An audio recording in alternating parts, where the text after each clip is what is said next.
Hello বন্ধুরা, কেমন আছেন সবাই? তো আমার ফুচকা পাগল বন্ধুরা কোথায়? আপনাদের জন্য একটা আকর্ষণীয় ভিডিও নিয়ে আসলাম। তো দেখেন মেয়েটা কি পরিমাণ মরিচ দিয়ে ফুচকা খাচ্ছে।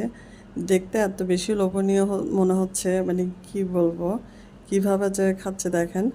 তো আমার দেখে আমি আর লোভ সামলাতে পারলাম না, আপনাদেরকে শেয়ার করে দিলাম। তো এইভাবে কারা কারা ফুচকা পছন্দ করেন একটু কমেন্টের মাধ্যমে জানাবেন। আর মানে আমার ফুচকার আইটেমটা এত বেশি ভালো লাগতেছে, মানে কি বলবো, সবার সাথে শেয়ার না করে পারলাম না। তো সবাইকে অনেক অনেক ধন্যবাদ আমার এই ভিডিওটা দেখার জন্য। তো কারা কারা ফুচকা খেতে চান জানাবেন। একদিন হয়তো পার্টি হয়ে যাবে ফুচকা নিয়ে, ঠিক আমরা ওইভাবে ফুচকা খাবো। তো সবাই ভালো থাকবেন, সুস্থ থাকবেন, আর ফুচকার সাথে থাকবেন, এটাই হচ্ছে কথা। টাটা।